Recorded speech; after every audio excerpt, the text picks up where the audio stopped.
City news.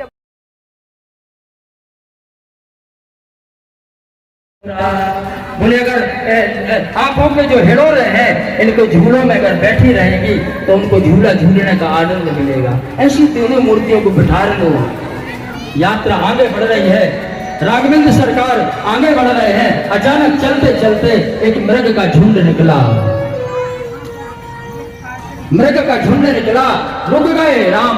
बोले लखन देखो, सागर में बैठे थे मालिक, क्षीर सागर में बैठे मालिक हमारी मातेश्वरी लक्ष्मी पैर दबा रही धीरे धीरे परमात्मा के। बड़े चिंता में थे, अचानक बोल पड़े। बोले लक्ष्मी जी। बोले जी महाराज। बोले तुम्हारे पुत्र को बहुत अहंकार हो गया है।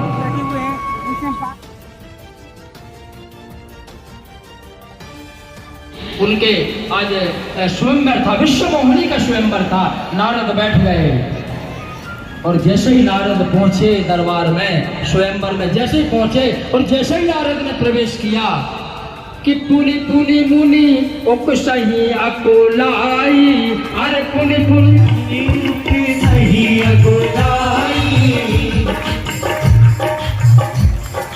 बेटा बजाओ तो होता ढंग से बजाओ, हमें जो बिल्कुल नहीं आ ढंग से।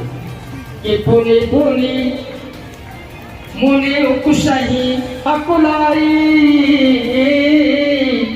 देखी दशा हर गणे मुस्कुराई। और जैसे स्वयंवर में प्रवेश किया नारद ने, और जैसे वहां पर गण देवता बैठे थे आसन की, आहा कितनी प्यारी बात कह रहे हैं कि हेरन सरासन की, हेरन हेरन की पैर, हेरन शरासन की और हेरन शरण की पैर, और चकते चिकोनी सबंस के सुख देने हैं।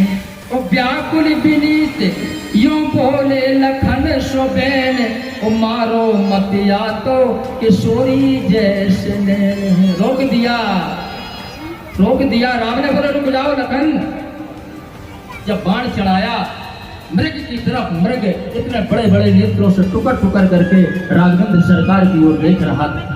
और जैसे राघवेंद्र सरकार की नजर मृग के नैन से मिली, बाण छोड़ ही रहे थे लखन भैया। बोले रुक जाओ। बोले परमात्मा आपने तो कहा मार दो। बोले नहीं मत मारो। ऐसा लगता है लखन, इस मृग के जो नैन है मृग नैनी के, ऐसा लगता है मेरी जनक दुलारी की आंखें ऐसे ही थी। कम से कम आंखों के माध्यम से मैंने अपनी जनक दुलारी के दर्शन कर लिए, मत मारो जान। ऐसी कृपा परमात्मा की, ऐसी अद्भुत कृपा परमात्मा की जीवन में होती है। बस यही है कि अगर जीवन में कुछ मांगना है तो परमात्मा से बस यही मांगो कि जीवन में आए हैं बस तो जीवन में कृपा करो, और कुछ नहीं। नाव धीरे धीरे आगे बढ़ रही है, परमात्मा धीरे धीरे आगे बढ़ रहे हैं। अचानक हमारे परीक्षित जी ने सुखदेव जी महाराज की ओर ऐसे देखा। सम्राट परीक्षित ने सुखदेव जी महाराज की ओर देखा। बोले देखो जरा। बोले क्या है? बोले तना देखो। तो फिर व्याकुल हो गए हमारे व्यास जी। बोले यार परीक्षित हमें ये बिल्कुल पसंद नहीं है, ना हम तुम्हारे कारण ढंग से नाव चला पा रहे। तुम जब देखो जब तक नाव आगे बढ़ी, पछारू से कहूँ न कहूँ गरिया कुछ दे। नगर में आए हैं, बुला लिया। बोले परमात्मा चलो। नारद जी परमात्मा चलो, थोड़े से चरण कुटिया में पड़ जाए, आपके चरण कुटिया में पड़ जाए। थोड़े चले चलते, कन्या है विवाह के योग्य, थोड़ा सा हाथ दिखाना था। नारद ने कहा ठीक है। चले गए और चले गए। और जैसे ही पहुंचे तो वहां पर जैसे ही राजकन्या पर हमारे नारद की नजर पड़ी, जैसे ही नजर पड़ी सो देखी रूप मुनि बिरद विशाली।